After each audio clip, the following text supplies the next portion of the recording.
key ingredients that you need to make it brief. By the way, I'm also a teacher. Nowadays I teach journalism. I teach principles of journalism and thinking at St. Xavier's College. So this is basically taken out of those lectures of mine, which I've been giving there, so I can manage to condense it to something that will be useful for all of you. If anyone here doesn't understand anything I said, please raise your hand and like in your classroom, and don't feel shy to ask me. There are no stupid questions. With whatever you ask me, I'd be very grateful to help you with. So my first point is, why do you study? Why do you study communicative English or media uh, or journalism or whatever you call it? In my days, in my college days, it was called journalism. Then they started calling it communication studies, and we give it any name. Basically, it's the same thing. You need to learn how the media works and how to participate in it as an employee or a freelancer. Freelancer means a person who is not working for any company or any newspaper or any website, but contributes his or her own articles.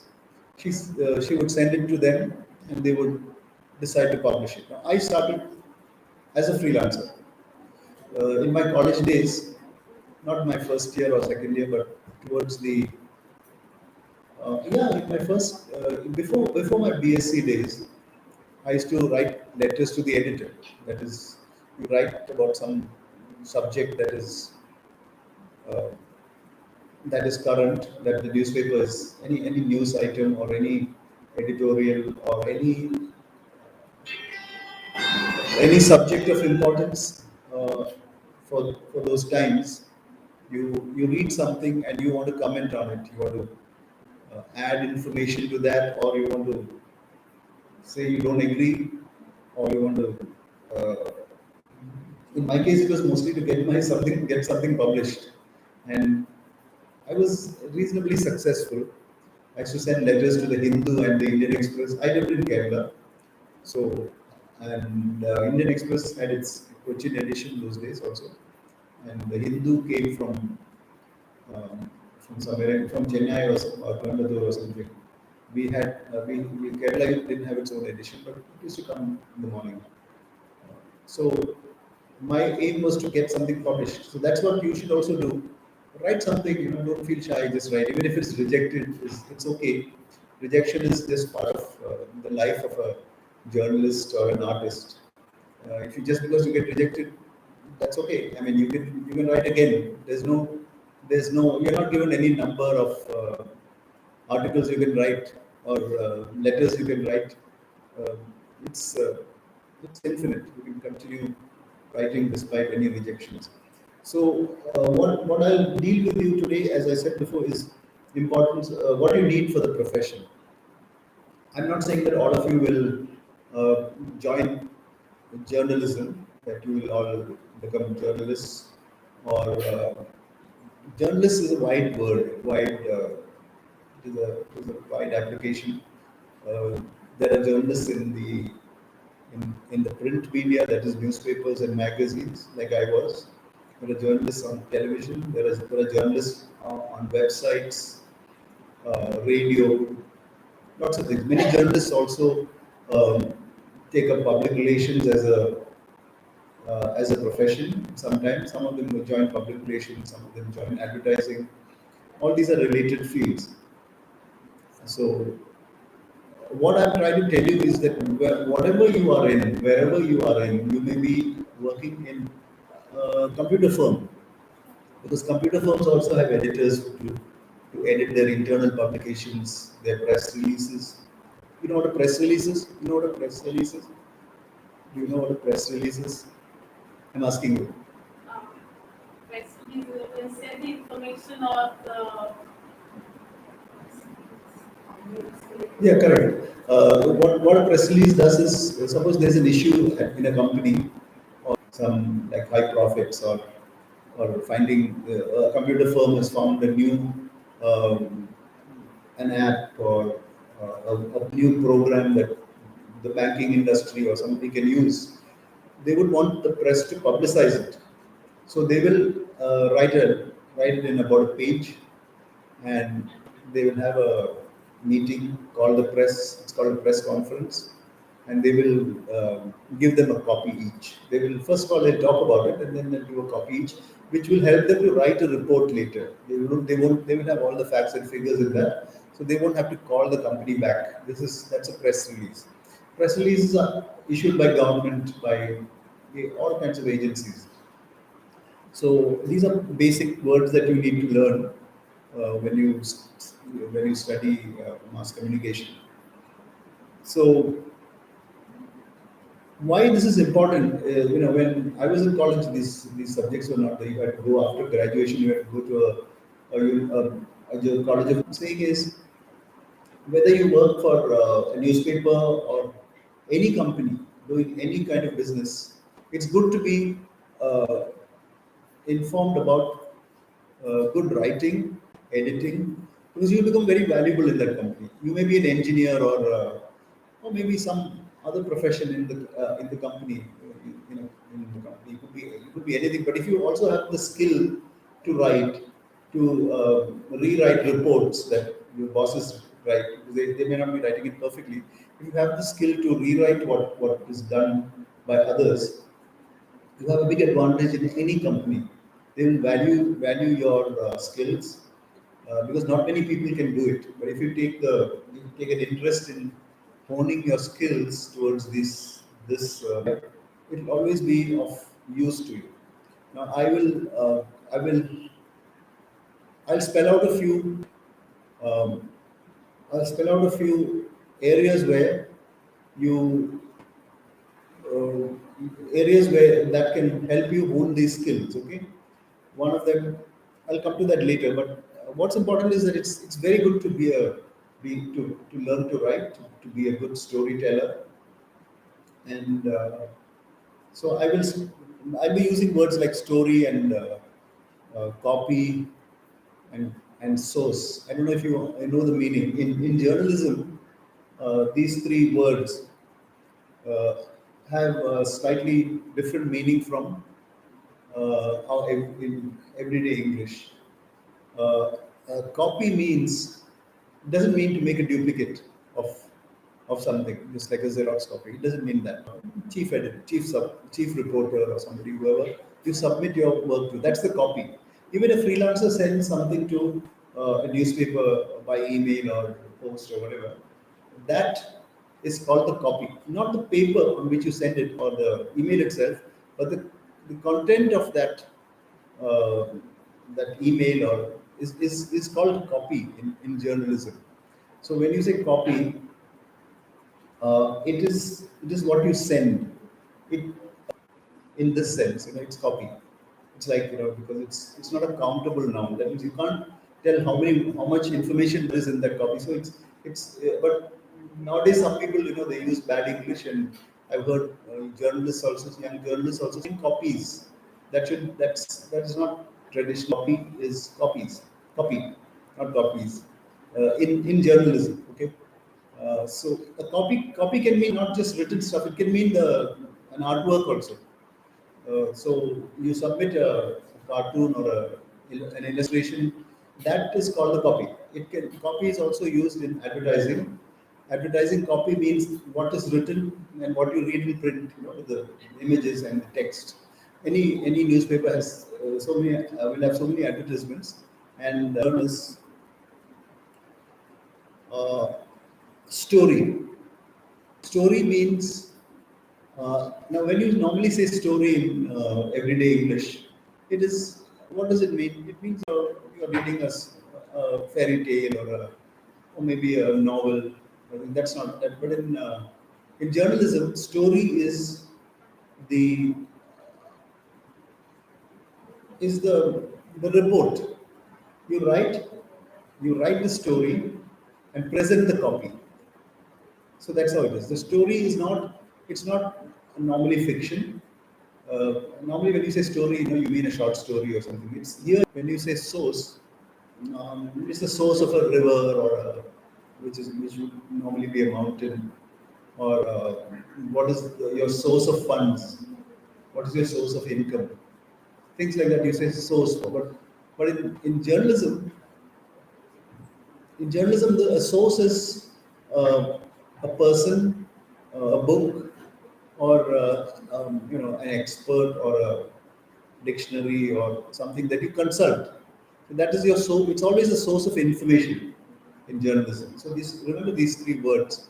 If you are in any place, in any newspaper office or media office, these three words will be heard often. And don't mistake it for story for some nursery, some fairy story or something like that. Don't think. So these three words, are basic to our profession. Any questions? I'm going to do something else. Any questions? You're very clear about this? These three words? Okay. Then what? Uh, Now, there are lots of points that people consider when you write a report or write a story. When you produce your copy, there is, so I boiled them down to four. I did that for my students in Xavier's, in Bombay, in Mumbai. And so now the most important things here are uh, the truth. Always speak the truth. Don't be swayed by somebody trying to bluff you, or you wanting to bluff, or you wanting to change the facts. The truth is the first thing. I'll go to each one separately again. The second one is be loyal to your public. Your public is your reader or your viewer if it's television, or even if it's online, it's your reader. So be loyal to the public, to your public. That is the ones you serve, the newspaper readers. Be loyal to them. Don't be loyal to anybody else. The first loyalty should be to the reader. You should present the facts to him, even if you're a certain if there is conflict between your own company, your own newspaper, and sometimes even in your own organization, there may be people who want you to give a certain point of view. No, but your job is to be loyal. In practice, it's not very easy. You have to argue. You may have to fight with your editor. You may have to do a lot of things to present the truth. But your job is to be loyal to the public. As to the best of your knowledge. The next thing is verification. Number three, whatever you write must be verified by yourself. It should not, because every often we write things that we think is are correct, but that's because our biases are always there. We are all biased. We all have our biases. Now you must train yourself to get over those biases. Maybe you have a certain loyalty to your religion, or maybe to your college, or to the company you work for, or whatever. So then you have to verify what you write, and it's hard to verify what you write because you should be a good critic of yourself, which is not so easy because most of us think we are right. That's why you have editors. The writer writes, the editor are friends. You might find fault with your friend sitting next to you about something, but that is your point of view. You're finding fault with her, but she may have her own point of view and think that you are wrong. Now, what? So it's not an easy thing to criticize your own self or your own point of view. So remember, once you know that I may be wrong, it's easier to work your way through this. So verification. So every line you write, suppose even if you write something for Facebook, even if you write something for your school work, so your college work, whatever, don't just write. Verify that with the source. I mean, you write something about Shakespeare. You can either interpret Shakespeare in your own way. That's great. But if you write something, if you quote, gone back to that source, and you're right, you don't do it only from memory unless you're so sure about it. So what's important is that you verify with your sources, and give it in. It can be to your professor or to a magazine you're writing for, whatever. Verification is very important. Otherwise, that's why that's a way to prevent a lot of fake news that goes on today. and you also verify what you read. Don't just forward when you get a WhatsApp forward about, I mean, criticizing something or somebody, or don't forward it without you making sure. And that's a nice way of learning to verify. As it could be a simple WhatsApp forward, but if you get into the habit of verifying it, you won't be spreading a lie. Otherwise, if it's a fake, if it's some fake news, don't forget that when you forward it, you're helping spread that falsehood. You're part of that, really. Maybe thousands of others are doing, but as media students, you shouldn't be doing that. If it's interesting, if it doesn't harm anybody, and you feel it's true, it's okay to forward, and it's nice to verify. I have a habit when I get a and in my case, with years of fact checking and all that, I have a nose for this. If I see some fake stuff, it gives me the feeling that this is fake, and I immediately go back to Google and check whether this could be correct. Very often I'm right. I'm right and they are wrong, and I don't forward it as it is. I don't forward too much stuff because I just feel it's just a way of clogging the internet. So if it's something very very very helpful to your friends, then forward it. But do some verification before you forward it, because it's only fair to the whole world that you are not spreading lies that somebody else has created. Then the fourth thing is independence. You must be independent. You mustn't um, be enamored by your sources. Your sources can also mislead you. So you must be independent. You must realize that there are all kinds of people trying to spread their points of view. So you have to make sure that what you write is independent of all vested interests. Uh, okay, sometimes you may have to you're told something by your company, do this. Your editor can tell you, write an article like this. But when you find that what the editor said is wrong, it is up to us to tell the editor, look, I found that this is not correct. So um, you have to make it very clear. We have to be strong people. We can't allow nonsense or fake news to go. And when you're independent, what happens is you'll be respected also in your organization as an independent person. You don't you don't think the older people are always right, or that a doctor is absolutely right, because if you go to five doctors, if you for an opinion, they may give you 4 points of view or maybe five. So it's up to you to deal with the best sources. uh, so your source is very important. You have independence. You independently verify with sources, and you're loyal to the public, and you seek the truth. So I'm putting in one sentence, okay? And as I said, as we all know, the truth also may change, because today something might happen, and you might find some where I learned something new about it. The truth also, as you see it, may change. It need not be what it seemed like yesterday. So it's up to us to go from all angles, look at things from every angle possible, and seek the truth in all work you do. And that is again comes from your ability to criticize your own work. You must be critics of your own work. That's a very rare talent, to be critics. But editors are like that. If you want to be a good editor, you have to be a critic of what you do or what your staff does. Because of social media, we don't have any checks. We don't have any checks. You can publish on Facebook whatever you like. There's nobody in Facebook sitting there and telling you that this is wrong. Maybe a spelling mistake, maybe the very fact whatever you're writing is wrong.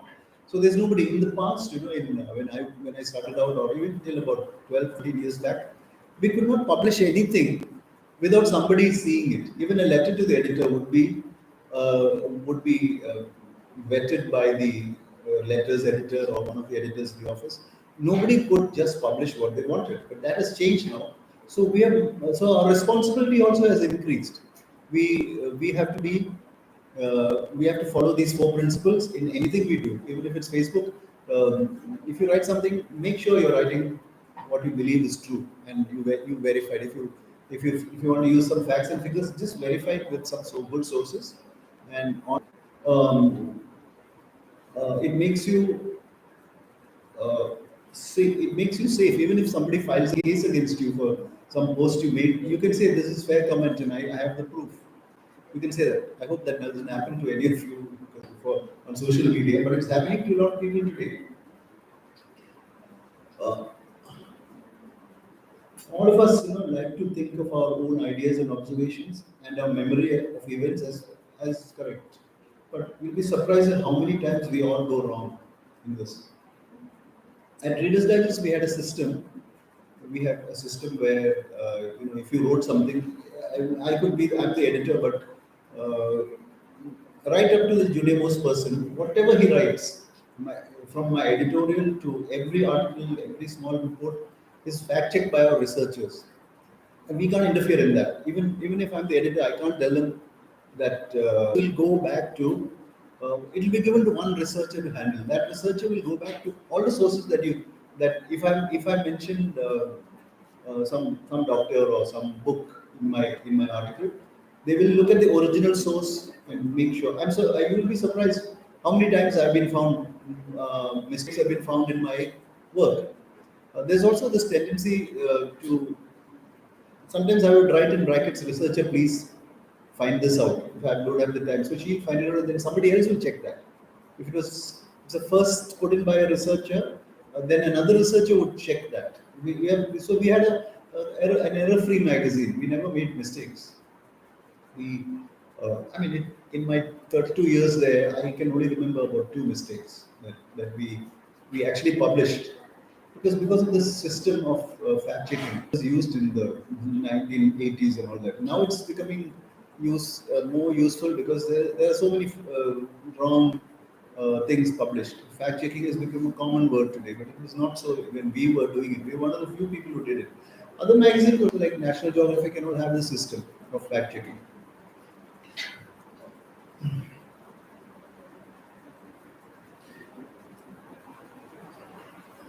So it's just like in science journals. A science journal is where professional scientists send their papers to. They write a paper, they do some research in the lab, they put a paper. That is also reviewed by only the best. Suppose a person from cardiology writes a paper, okay, it goes to other senior cardiologists to verify. It's called a peer review. So something he may be speaking in Malayalam or Hindi, so, but you're writing in English, so you end up translating it. You can make mistakes in translation also. So remember to be careful there. In our case, what happens is the researcher would call that person back and ask, "Did you say this?" Or nowadays we have videos for recorded speeches and all that. So you check against that speech and make sure that it's translated correctly. You can have errors in translation all the time.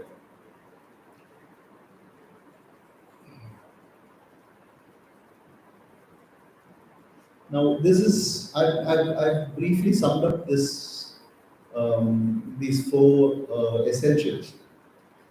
Uh, the main thing is don't be seduced by your sources. Don't think they're absolutely right and they're the gospel truth. And the gospel is not gospel truth. That's what I say. There's lots of unscientific stuff in all religions, and not entirely true.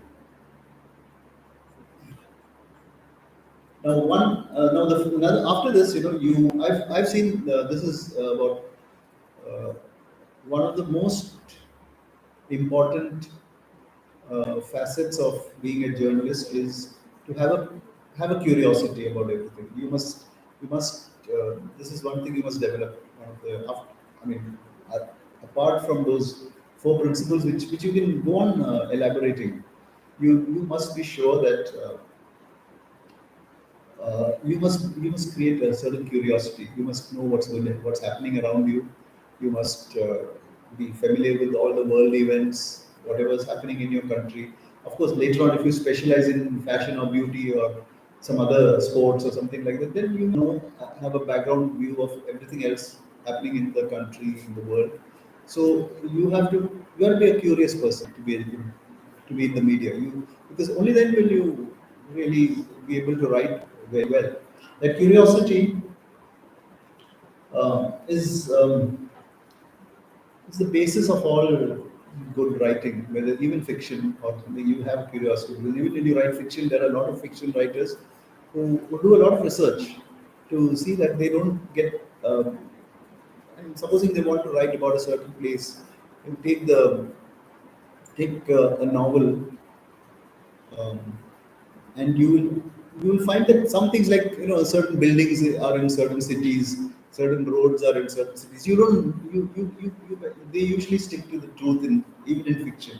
So otherwise what happens? Somebody who knows that place will tell that this isn't right, isn't quite right, unless you put it in that way. Okay, so you need to have that curiosity to know what's all happening all around you.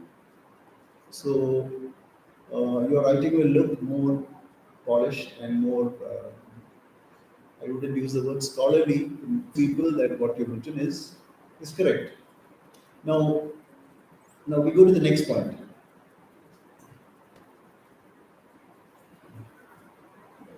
You must also have a very good interest in language. You must, without you being very facile with the language that you work in. If you're going to be a Malayalam journalist, make sure your Malayalam is very good. It should be far above a normal person's, far above. I think it should be even in a way far above a Malayalam professor's English. They tend to play with words, which English professors don't have to do in this. But a good journalist will be very, very good with words and the language that you see that your copy is often changed by your editor. He might find fault with you. So before you enter the profession, um, let me just speak about English. Be very good with your English. If at this age, it's very easy to improve. It's very easy to improve because once you become much older, you will be set in your ways and you throughout. But their English is far better than mine. I know I can quote some friends of mine. I'm amazed at the way they write. And they write correct English. I tend to use, a little bit of slang and, usages that are not acceptable in in more academic circles. But they keep reading. So what happens? It becomes the good language becomes implanted in you. Now, have you studied Hamlet? In Hamlet, somebody says Hamlet says words, words, words. And that is often sometimes cited as an interpretation with words. But he invented so many words. He gave us so many phrases in English. I'm not saying you need to be Shakespeare, but you can also invent words. You can coin things that are read. I mean, then you can be creative in this. So you have to develop a fascination with words. And how do you do that? By reading more and more, I think more than reading, or equally so, by listening. By listening to people who speak very good English.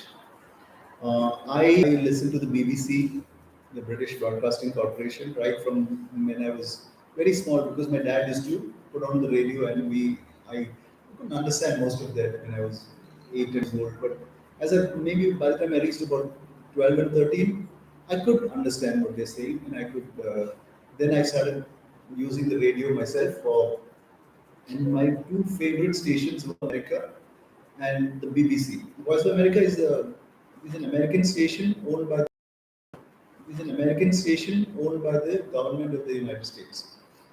Gives good examples of good world news, and in a place like the US, The Voice of America criticizes the government of the United States also. We would imagine they'll be like Doordarshan. No, good journalism means as I said, they're independent. They don't get in trouble for criticizing or speaking editorially against the government. Similarly, the BBC, they speak against a lot against not against, but they anything negative about the British government, they'll tell you. In fact, the BBC, if there's some trouble brewing inside the BBC, even that they report, which we in India we won't do that because our concepts of journalism. For instance, there was a case about a few years ago where a lady at the BBC complained. She resigned, saying that I'm paid much. I found out that I'm paid much less than the men who are doing the same job. So the BBC reported that. She is a well-known reporter. The BBC reported that, and they kept on talking about it. That she resigned and all that. Then one day I found that she was back at the BBC. I may have missed the news where they announced that she returned to the BBC, and the whole thing changed because they reported it. They made pay equal for men and women in the same positions. Now one person was brave enough to talk about it. The BBC was brave enough to. They were just doing their job. Nobody criticized them. So that is good journalism. I don't see that happen so much in India. If you, for instance, All India Radio never criticizes the government. But I've heard the Voice of America doing that. The Voice of America is not the best of radio stations, but the BBC is very good. But the nice thing about the BBC is that you hear very good English. They speak. If you some of I remember there was a book in my I did physics for my BSc, but there were English students who were my friends, who were literature students. I used to look at their book, and when we sit in the French class and all, I used to go through their history of language book. And I remember reading that the standard English is the English spoken on the BBC those days. But it's no longer true because now they allow foreigners to report from different countries because it saves them money, and they have become more liberal in this aspect. In this way, they have Indians also speaking, but many of those Indians are British nationals. They speak with a British accent. But there are some others also who speak who have non-British accents. It's tolerated, but I remember clearly reading in this book that BBC has BBC English is considered standard English. Just like in All India Radio Kerala also, the standard English I hear is in Kerala. I've noticed that if you become I've got this interest in words. That's why I know this. If you go every 50 kilometers, you find a different dialect in Kerala. You find this thing in my village. We say there's a water snake called a palavan. You know what that is? It's a snake that is seen in the rivers. It's called a palavan. Now we say palagan in my village. So when I said palagan one day, somebody started asking me what is wrong with you. Why it's palavan. So I said, okay, I've always heard it as palagan. So when I went back to my village again, I listened. I asked somebody what is that snake in the water. They said palagan. But standard Malayalam has palavan, and All India Radio will only use palavan. I feel because they use proper English, proper Malayalam. So I've noticed that in Kerala, if you go every 50 to 100 kilometers, there's a new dialect. If you go to Kasargod, I can't understand the Malayalam. I can't understand. Similarly in England also, but there is still a British pronunciation that the BBC uses. Now the All India Radio uses the English that is used mainly in central Travancore. What was earlier Travancore, like Alapi district, Kottayam district, where the Malayalam is very clear. It's very clear. You don't have the accent of southern Trivandrum where there is a lot of Tamil influence. You don't have the accent of northern Kerala, but those people will also understand the central Kerala accent. So that's standard Malayalam. Similarly, the BBC had this is good English. So what you do is listen to BBC. Listen to BBC. It's not you don't need a radio for that anymore. Like earlier, we had this big set in front of us with knobs and buttons. You can use that. You can use your phone.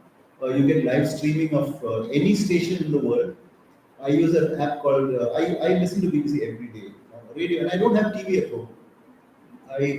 I have a TV, but we use it only for Netflix and things like that. But news, this cable TV, I got rid of it because all the news that we get here is full of shouting and there's no real news. I got fed up and I told them I don't want to renew my cable anymore.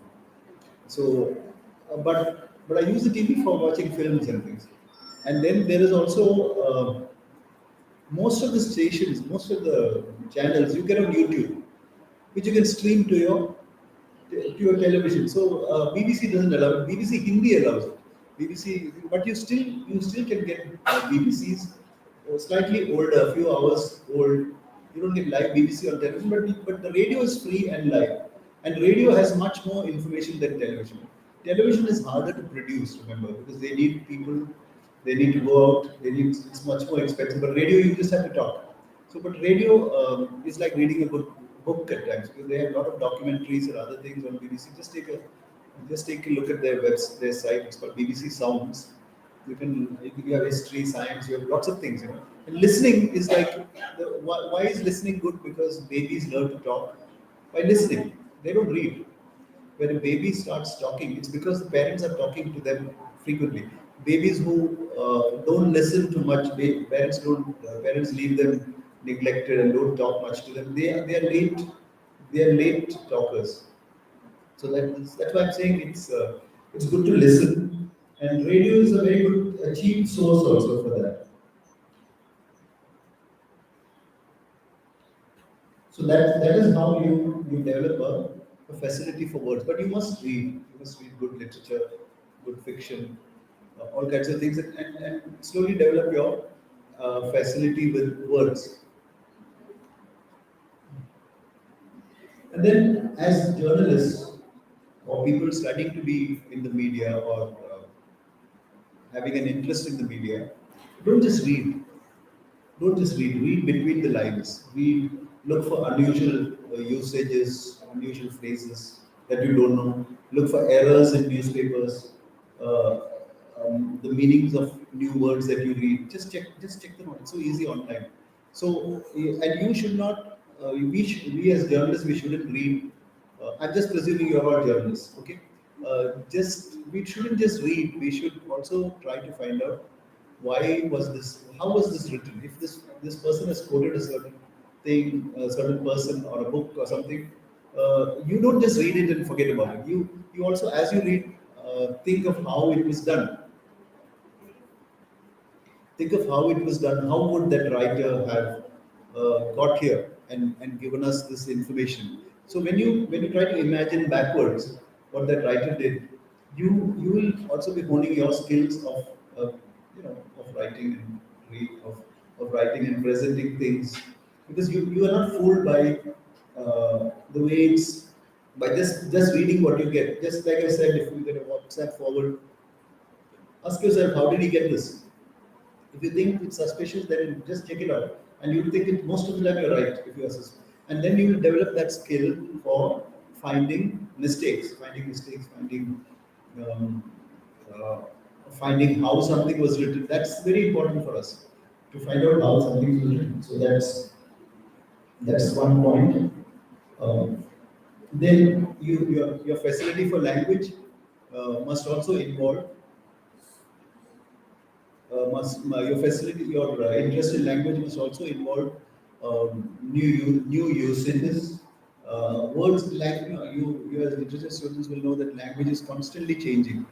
So if you try to read something in Old English, which is the purest of Englishes that I mean, purest English that we know, try to understand that we can't understand Old English without special training in Old English, just because it's almost a different language, a language that has evolved into modern English. It is the same language. Some feedback. So you must be conversant with old archaic words.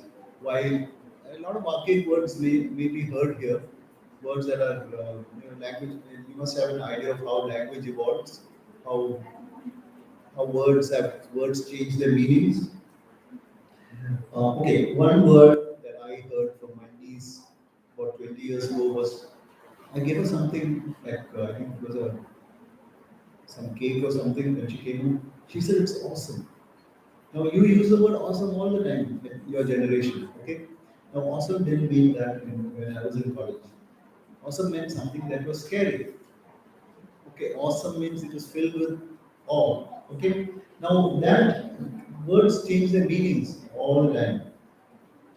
Originally, awe meant awful meant it's awful and awesome both.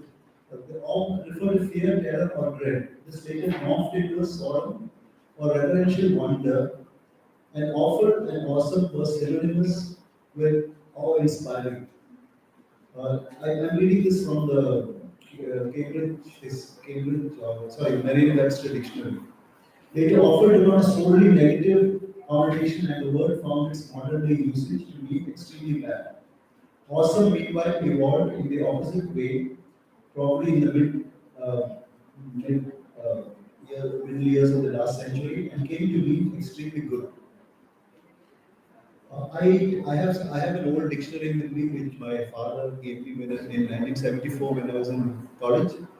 I haven't thrown it away. It's an Oxford Advanced Learners Dictionary. I tend to compare words from that dictionary with the latest edition of the Oxford Advanced Learners Dictionary. You find lots of words that change their meaning. The basic, it's like offer. For instance, in that dictionary, gay just means happy. You know what it means today. It's totally different. But happy is still there, but it's the third meaning or fourth meaning today. So, what's interesting is that what's important is that you study the language. You become very facile in the language. You start uh, thinking. I mean, language should be your first point from where you work. Because that then one day it will become a normal thing with you to write well and to invent. I mean, new words, not new words but new phrases, and to use language in many creative ways. You don't have to stick to what was old. Even today, there are two schools. There are two opinions in this. There are some people who think that you must use correct English. I don't believe in that. I believe that correct English also is changing.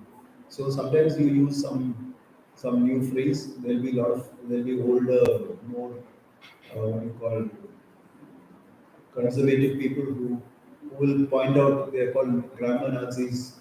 They'll point out that you made a mistake in this. For instance, look at this. Only in the last few years, the word there, they, and they has become is used as a singular to mean he or she. So when we use that, there are still people who will tell you that it's wrong.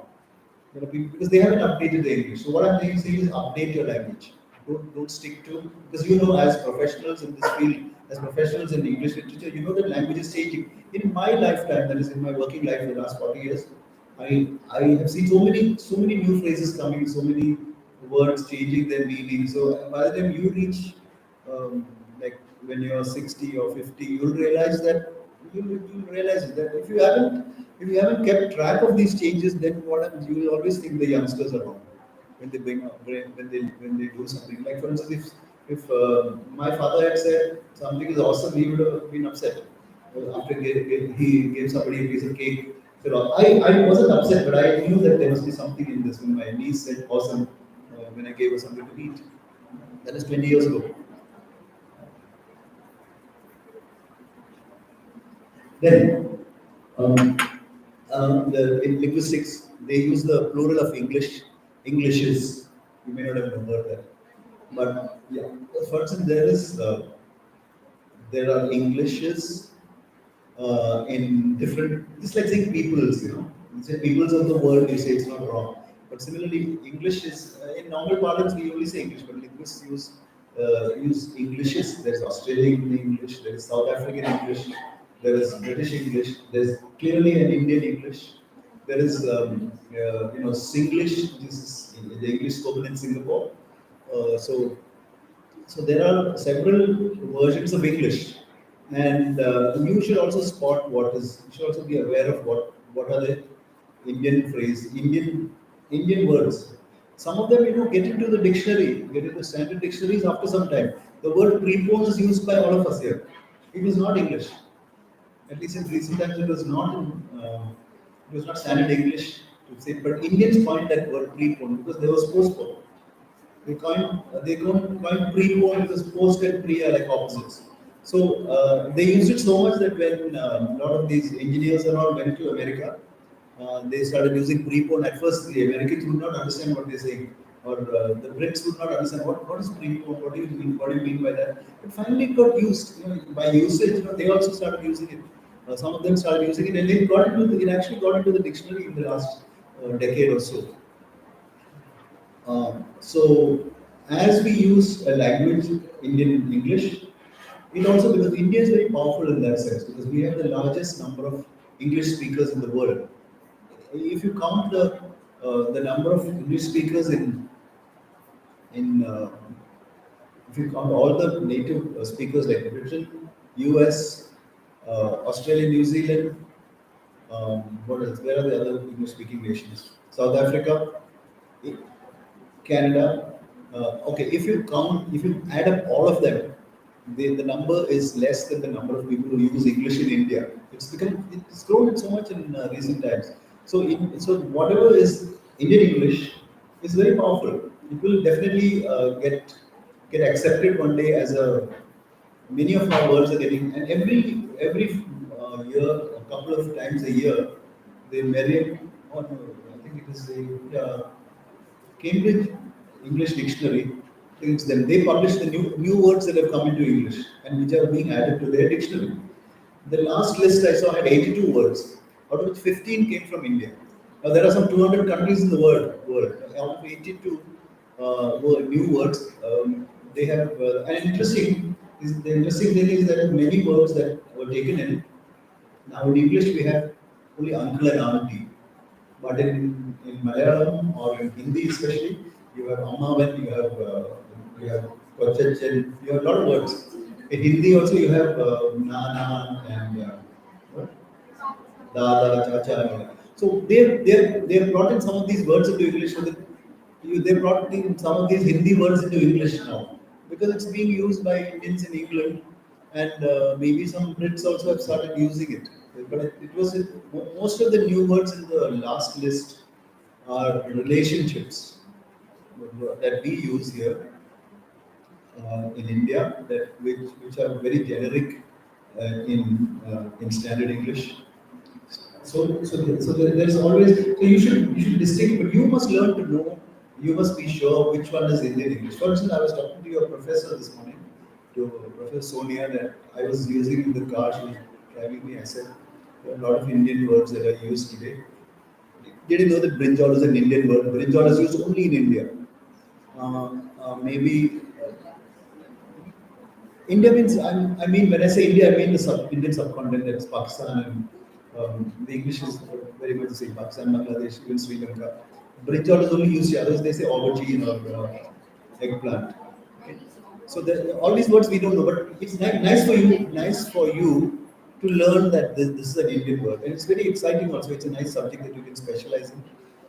You can even one day you can take a PhD in this if you are so interested. It's what's important is to create an interest in yourself.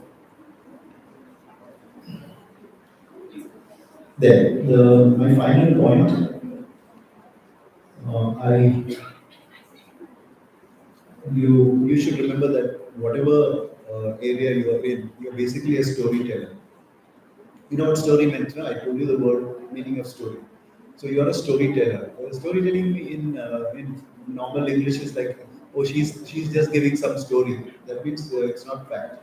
No, but you have to be a good storyteller. You should know how to tell it so that your audience, your public is clear about what you're writing. You should tell it in different ways. You should um, So it's up to you to make your story easy to understand and relevant to your reader. So for that, I have some PowerPoint presentation. So you learn certain things. And can you put on the PowerPoint?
Can you? I hope you're not getting restless because. So just read that. Just read that. It's this is a writer. You know, he writes for children and. Uh, So should I stand there and move this? yeah. Would you like to? Yes. Okay. Thank you. Hello. Okay. Next. So what I'm saying is that if you don't believe that you can improve yourself and improve your hand, or you can apply that to your language skills and your skills as a journalist, as a media person, if you believe you can do it, you will do it. That's why I just do this. Next. Now, can you find a mistake in that? Any mistakes in this? This train your eye to. This is the Bangalore edition of the Times of India. Can you find anything wrong? Yeah, policy, right? That's a mistake. Now, you see, in journalism, when I was a trainee, I was told that you can make lots of mistakes. Sometimes you won't even notice a mistake in a big headline, but you can notice a mistake in the copy below. Okay, you know what is copy, right? In the copy below, you will make mistakes. One has to be where your eye has to be trained for this to find this mistake. Now, obviously, somebody missed it in Bangalore Times of India. It's not. Just move to the next one. Now look at this. This is the Bombay edition. This is the Mumbai edition, and that is not that mistake didn't come there. So that means even trained people make mistakes, and it's up to us to have very good eyes and ears for this.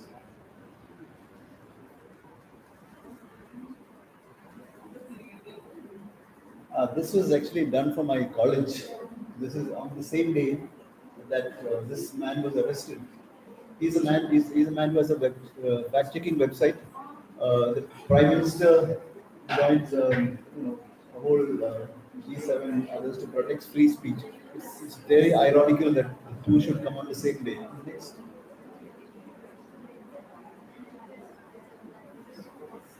It's just a cartoon, but look at it. It says, to balance our commentary, we now we now present the view of an uninformed source. Just a dig at sources, that you use an uninformed source. It's only a cartoon, but it says that you shouldn't use an uninformed source. All your sources should be informed and well acquainted with the subject you are writing about. I miss the days before Google when you could say anything and get elected and nobody fact checked. Today, if you write something wrong, most probably some reader is going to tell you that you were wrong because he might be an expert on that field or he may not be an expert, but he go to Google and find you are wrong. So be very careful, verify what you write before it's published. This is again that fourth one, an elaboration of. So, okay. Then I'll go through this quickly. You can't be bought by your sources. You must not be intimidated by power. You must not give in to self-interest. These are the ways in which that last point, independence, is elaborated. Your independence of spirit and open-mindedness must help you see beyond your own class or economic status, community, caste, religion, or gender. Next. Yeah. Next one. This is keys to good writing. Think more. The best. This is about storytelling. Make it easy to read. It must be relevant. Need to discern. Be a discerning reader. As I told you, you can go to the next one. See, the basic thing is to always think. you should always spend time just thinking. When you're writing something, use your use your thinking skills. You should think more than you write. Then you will write more correctly. Whatever you do, whether it's for an exam or something, most of us don't spend enough time thinking. Now, building scenes is something when you write a paragraph, you have to make the reader imagine something in his mind by with your words. Okay, now I have two examples in writing. I think we're short of time. I will close with this. Now, this is a way you make when you write a story. You can always have an outline like this. I was using it for my class. My class is usually 2 hours. So you can have story, lead, background. Lead is the first paragraph. Background, then this is the way. If you make a flowchart like this, it becomes easier to write. It becomes easier to write. Just look at it. A child has been kidnapped. This is imaginary. Then you're quoting the family. The girl has been found. So quote the father, quote one another, quote the police. Statistics of kidnaps in the city. What are they doing now? All these things you bring in to make your story complete. Next one. This I'm not going into now. These are very good. But I'll give it to your professor. This file. This is extremely good for readers. That is extremely good examples of scene building. The first paragraph, second, third paragraph. This lady is about this lady photographer of the 1960s or earlier. So I'll share it with your professor because I don't have the time to go through the next. These are all her photographs. This is part of that. So the lead paragraph tells a lot, all in few words. The lead paragraph tells a lot about this. Next. This is another story where the scene building has been extremely good. Again from Reader's Digest. Uh, as I said, I'll share this. Okay. Next. You should be familiar with common errors. I leave this also with your professor. You can go through them. These are common errors that I found from my students, and I took it up with them. You can read this later. Since we are running out of time. Okay, next. That's it. Um, if you know about all the common errors that you make, I mean, all of us have to make the same common errors in a community that uses English. We tend to have the same common errors. Now, I don't know how much time we have. I'll give you a little time for questions. Yeah, we'll have questions. Yeah, sure. Shall we send the S4 students there for the exams? Sure. Okay. All of them share their experience working with readers.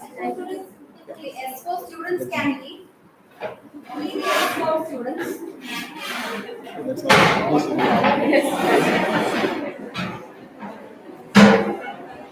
What is expo? Second year, semester 4 students, they are having exam on 1:30. This two people left.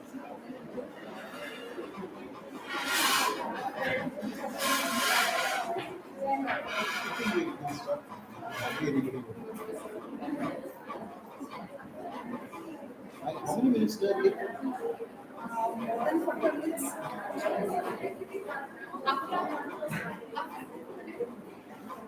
Okay, any of you have Do you have any questions? You can ask now. you have any questions? I think somebody was asking a question. Yeah. No questions. I just asked.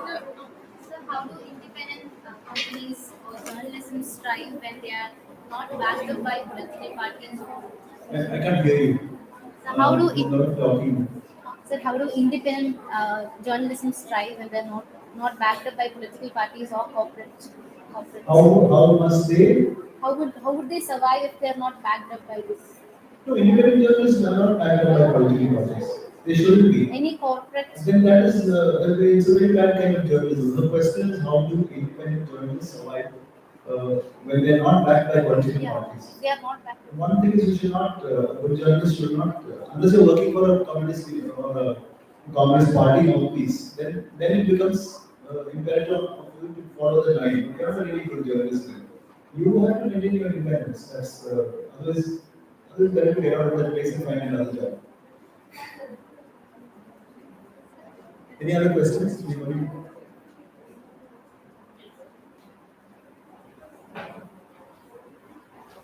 You can give them the mic.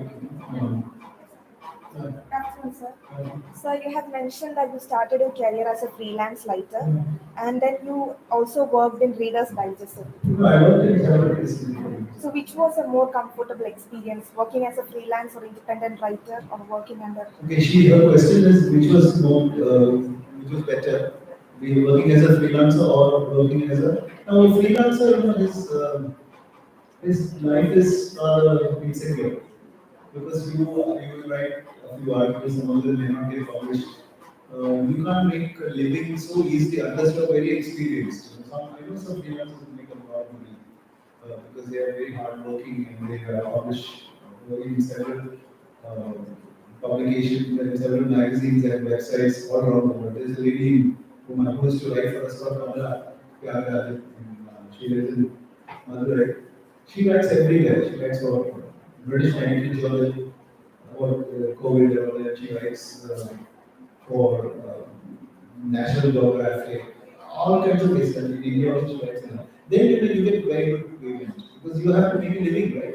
If you have a family and all that, freelancers, some of them do very well after they have been in journalism for a while. But to start as a freelancer, at the beginning you won't earn much, but that's okay. You'll get a lot of experience. Because it's not about money in the beginning. You should think of the way they didn't pay you, you shouldn't complain. But what's important is that you learn the job and you learn to express yourself, write for, and be brave. Just keep sending articles. After all these doing all this verification and all that, you will respect it. Yeah. Yeah. Good afternoon, sir. Sir, have you ever faced a situation where you are reporting God in your trouble?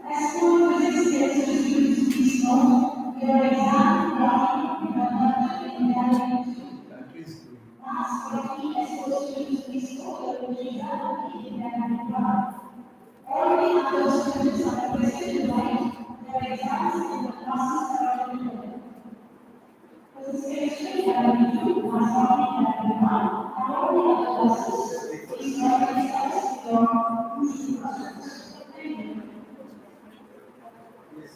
Sir, have you ever faced a situation where you are reporting God in trouble?